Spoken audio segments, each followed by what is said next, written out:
పాపాల కోసం కలువరి శిలువలో రక్తము చిందించారు. అంత మాత్రమే కాదు, ఆయన చనిపోయి తిరిగి 3వ దినాన లేచారండి. ఎవరికి ఈ లోకంలో కానీ ఈ ప్రపంచంలో కానీ ఎవరు కూడా మరణాన్ని గెలవలేదు. యేసు ఒక్కడే. ఆయన నిన్ను నన్ను పిలుస్తున్నాడు. ఆయన మన కొరకు పరలోకాన్ని సిద్ధపరచు, మీ కొరకు నేను స్థలాన్ని సిద్ధపరచున్నాను.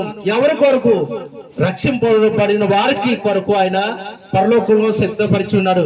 ఈ లోకంలో మనం కొంతకాలమే జీవిస్తాము. 60, 70, 80 సంవత్సరం నుండి జీవిస్తామండి. అయితే మనం మానవులందరికీ మరణము సంప్రాప్తిస్తుంది, మరణం అందరికీ వస్తుంది. అయితే మరణించిన వాడు ఎక్కడికి వెళ్తాడు? మనకేంటుందంటే శరీరము, ప్రాణము, ఆత్మ. ఈ శరీరము, ప్రాణము మట్టిలో పెట్టబడుతుంది లేదా కాల్చబడుతుంది. ఆత్మ ఎక్కడికి వెళ్తుంది? ఒక్కసారి ఆలోచించిన ఆత్మ సృష్టికర్త అనే దేవుని దగ్గరికి, ఆయన దగ్గరికి వెళ్ళదు. కానీ ఆత్మ రక్షణ పొందకపోతే ఎక్కడికి వెళ్తా తెలుసా?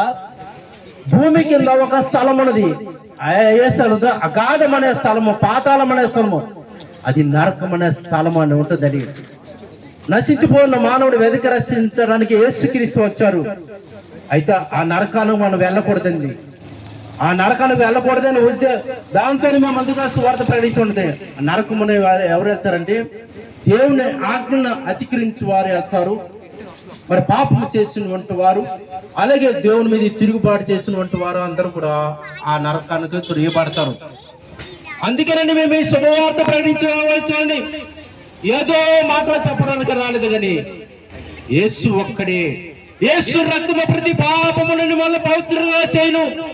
ఆయన రక్తం ద్వారా మనం పరిశుద్ధులు అవుతాము. ఆయన రక్తం ద్వారా మన పాపాలు తొలగించబడుతుందండి. ఆ పాపం నుంచి నువ్వు విడుదల కావాలా? యేసు ద్వారానే. ఆయన అంటున్నాడు, నేనే మార్గము, నేనే సత్యము, నేనే జీవము. దేనికి మార్గం అంటే పరలోకానికి మార్గము. యేసు సత్యం అంటున్నారు. నేను సత్యవంతుడు, నేను నాలో సత్యం ఉంది. జీవం అంటుడు. మరణాన్ని గెలిచినవాడు జీవము గల దేవుడు. ఆ మాటలు చెప్పడానికి వచ్చామండి.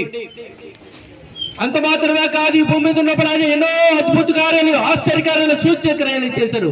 12 సంవత్సరంలో రక్తస్రావం గల స్త్రీని స్వస్థపరిచాడు. పక్షవాతం గల వారు స్వస్థపరిచాడు.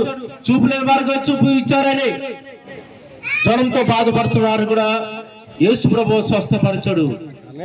ఆయన నిన్ను పిలుస్తున్నాడు, నిన్ను ప్రేమిస్తున్నాడు. ఈ లోకంలో ఎవరు ప్రేమించలేకపోవచ్చు. నీ అన్నదమ్ములు నిన్ను ప్రేమించలేకపోవచ్చు, నీ బంధువులు నిన్ను ప్రేమించలేకపోవచ్చు.